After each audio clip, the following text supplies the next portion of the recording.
आनंद फानंद में नहीं जाया जा सकता, इसलिए मैंने अनुमति ली, काम करके मैं आया।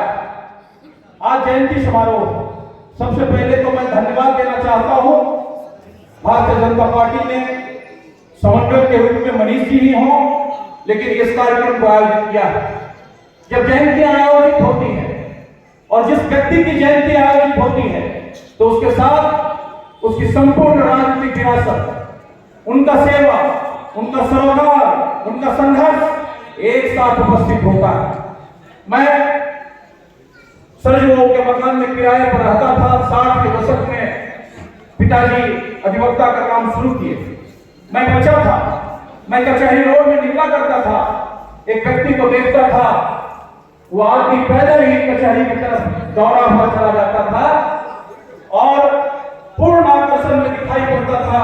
हमें लगता था ये कोई ऐसा व्यक्तित्व है। जब जगन्नाथ मिश्रा आते थे, जब चंद्रशेखर आते थे मुख्यमंत्री, जब भागवत झारखंड आते थे, तो सारे मुख्यमंत्री सरजू बाबू के यहाँ चले जाते थे।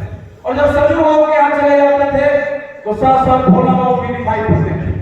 हमें लगता था कि कोई ऐसा व्यक्तित्व है, ऐसा करिश्माई व्यक्तित्व है जो मुख्यमंत्री भी उसको बगल में रखना चाहता है। ये आदमी कौन है? बाद में पता चला ये बेगूसराय के विधायक हैं। ये बात मैं इसलिए कहना चाहता कि जब आप भोला बाबू को स्मरण करते हैं, भोला बाबू एक बात कहा करते थे, राजनीति में भारतीय जनता पार्टी में आने के बाद भोला बाबू के साथ विरोध और पक्ष दोनों मेरे साथ रहा और मैं राजनीति की सुचिता में, राजनीति की ब्यूटी में इसे अच्छा मानता हूं।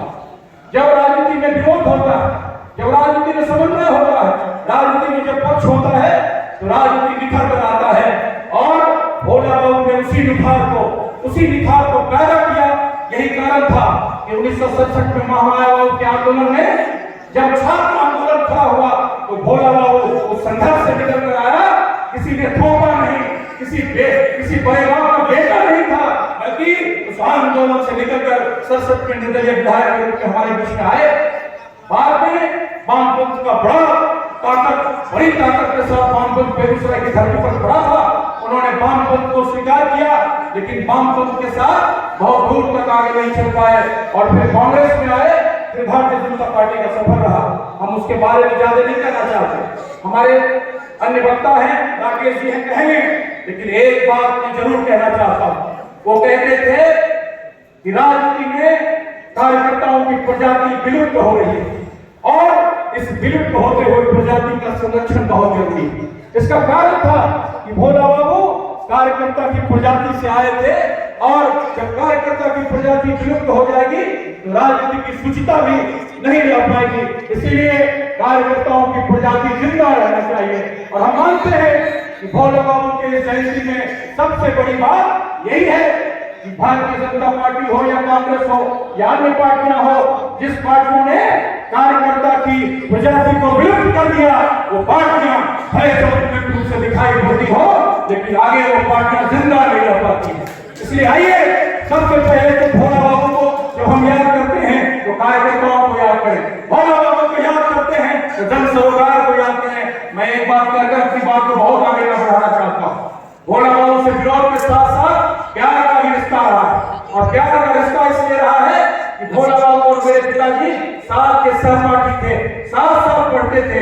इसीलिए भोला बाबू को मैं अपना पिता तुल्य भी मानता था। भोला बाबू एक बार सवेरे में उन्होंने मुझे बुलाया और उन्होंने कहा कि तुमसे कुछ बात करनी है। वो 7 साढ़े 7 बजे बैठ जाते थे, बगल का कमरा था।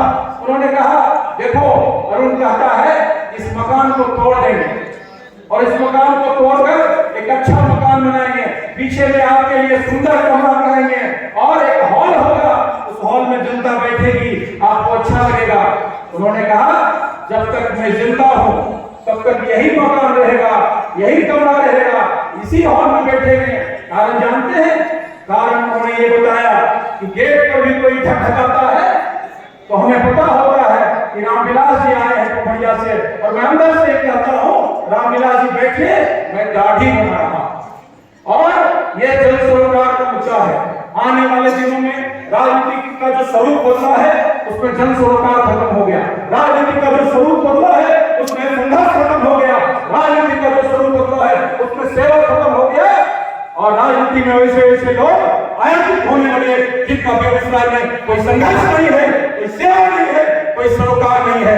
इसलिए भोला बाबू की जयंती के माध्यम से हम आपसे संकल्प के साथ कहना चाहते हैं कि राजनीति भारतीय जनता पार्टी की हो, राजनीति कांग्रेस की हो, राजनीति कांग्रेस पार्टी की हो, किसी पार्टी में हो, राजनीति में राजनीति जिंदा रहना चाहिए।